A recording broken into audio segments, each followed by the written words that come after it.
Le JT Foot Mercato avec Parions Sport en ligne. Avec le code FM10, profitez de 100 € de bonus plus 10 € sans dépôt sur Parions Sport en ligne. Salut les passionnés de football, bienvenue sur Foot Mercato pour un nouveau JT. On débute tout de suite avec le mauvais coup de la direction parisienne à Kylian Mbappé. Son départ est acté depuis des mois déjà, alors que selon nos informations, il avait dans un premier temps promis à la direction parisienne l'été dernier de rempiler. Comme l'explique le quotidien L'équipe, la direction du club francilien a sérieusement envisagé de faire de Mbappé un remplaçant et de le laisser sur le banc pour les grosses affiches de la saison, notamment en Europe, une façon de faire payer aux joueurs ce qui est considéré comme une trahison. Les dirigeants du club de la capitale espéraient ainsi au passage le pousser à changer d'avis sous la contrainte. Mais finalement, l'état-major parisien n'est pas allé au bout, et s'il est vrai que Luis Enrique n'hésite pas à se priver de Mbappé lorsqu'il l'estime nécessaire, il n'y a aucune volonté de punition derrière les décisions de l'Espagnol, qui fait toujours logiquement confiance à son meilleur joueur dans les plus gros matchs de la saison. Des derniers mois qui auraient pu être très longs pour Mbappé.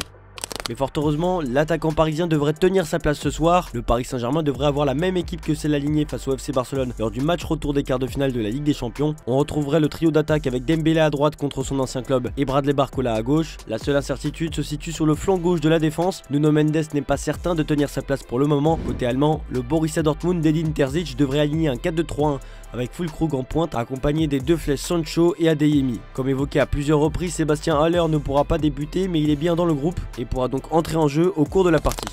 Et avec notre partenaire Parions Sport en ligne, vous pouvez parier sur ce match avec une offre de bienvenue de 100 € et un bonus de 10 € sans dépôt avec le code FM10. Comme d'habitude, pour vous aider, les pronos de la rédac. De mon côté, je vois un match nul 1 partout. Dimitri voit le PSG s'imposer largement 3-0. Et enfin, Romain pense que le club de la capitale va l'emporter 2-0 au Signal Iduna Park. Bien sûr, le petit pari fun. Dans la continuité de ses belles performances, je vous propose un Barcola buteur dans cette rencontre. La cote est à 5,60.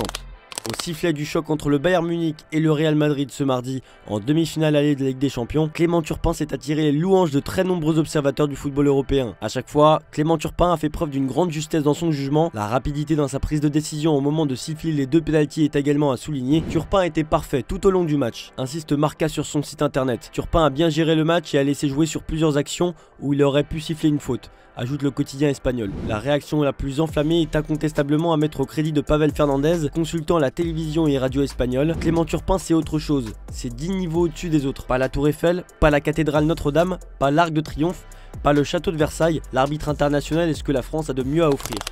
On ferme cette page d'actualité en France et on revient sur les réactions à chaud du match aller des demi-finales de la Ligue des Champions entre le Bayern Munich et le Real Madrid hier soir. Kim Min-jae est complètement passé à côté de son match en étant fautif sur le premier but avant de provoquer un penalty pour l'égalisation madrilène. Thomas Tuchel, l'entraîneur du Bayern, n'a pas épargné son défenseur sud-coréen en conférence de presse, mais l'invite à vite passer à autre chose. Zweimal zu gierig, also so würde ich das nennen. War zu gierig, war zu früh. Hat die erste Bewegung beim ersten Tor mitgemacht von Vinicius. Das war natürlich viel zu gierig und dadurch wurde er leider in der Konterbewegung dann erwischt. Und es ihm leider dann beim zweiten, das ist ein bisschen anderer Fehler, er hat die innere Bahn zu Rodrigo die ganze Zeit in der Aktion. Wir sind 5 gegen 2 in der Überzahl. Ist auch da keine Not, so aggressiv zu verteidigen.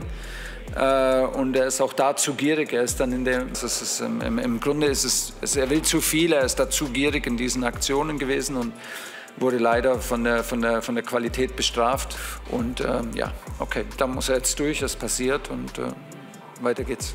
Malgré ces deux erreurs, le Bayern Munich a fait preuve de caractère à l'Allianz Arena. Carlo Ancelotti, l'entraîneur du Real Madrid, n'est d'ailleurs pas surpris par le match nul concédé par son équipe face au Bayern ce mardi et reste très optimiste avant le match retour la semaine prochaine. Lo hemos hecho con gran esfuerzo. La verdad que lo que pienso es que el Bayern creo ha mostrado su mejor versión. Nosotros solo en parte, creo que algunos momentos lo hemos hecho muy bien.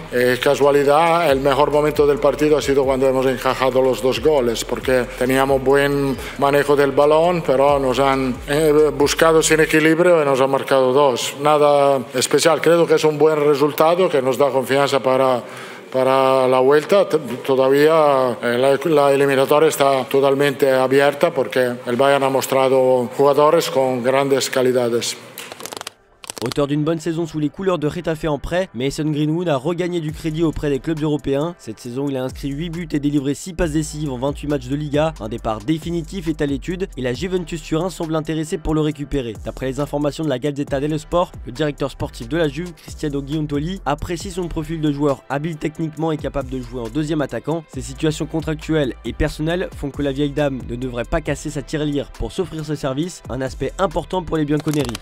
Et en Allemagne désormais, le Bayern avance bien pour Ralf Rangnick, un technicien qui présente l'avantage de parler la langue mais surtout de parfaitement connaître la Bundesliga. En poste, le sélectionneur de l'Autriche devrait être en charge d'assurer la relève, sauf véritable coup de théâtre comme le rapporte Bild ce mercredi. Selon le journal, l'ancien entraîneur de Manchester United a bien informé le Bayern Munich de sa volonté de prendre les commandes du club allemand. Les discussions devraient s'intensifier ce mercredi avec l'espoir de conclure un accord rapidement, mais surtout, le Bayern va devoir convaincre l'Autriche de libérer son sélectionneur sous contrat jusqu'en 2026. Invité à s'exprimer sur le sujet, Herbert Heiner a en tout cas confirmé que des discussions étaient bien en cours hier. Nous sommes sur la bonne voie avec Ralf. Il serait un très bon choix pour nous, a-t-il confié sur Sky Sports.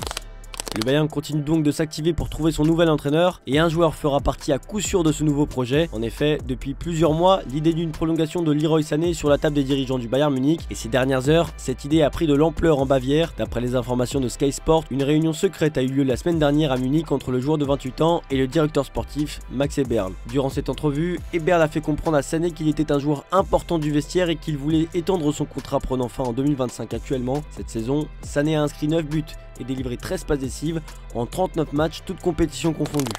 Plus de 3 ans après son décès, les circonstances de sa mort ne sont toujours pas clairement établies. Diego Maradona est décédé d'une crise cardiaque, comme l'avait annoncé le porte-parole de l'hôpital le mercredi 25 novembre 2020. Le flou persiste en ce qui concerne les causes exactes de son décès. 8 professionnels de santé ont été mis en cause, accusés d'avoir laissé El Pibe de Oro en état critique pendant des heures alors que son état de santé se détériorait. Leur procès débutera le 4 juin prochain et pour prouver leur innocence, une contre-analyse a été effectuée. Selon The Sun, cette analyse suggère que l'ingestion d'une substance toxique pourrait être la cause de sa mort. La crise cardiaque de Diego Maradona pourrait donc avoir une origine naturelle ou être due à un facteur dit externe, tel que la cocaïne. Plus de 200 témoins sont appelés à témoigner lors du procès de Buenos Aires, qui devrait s'étendre sur plusieurs mois.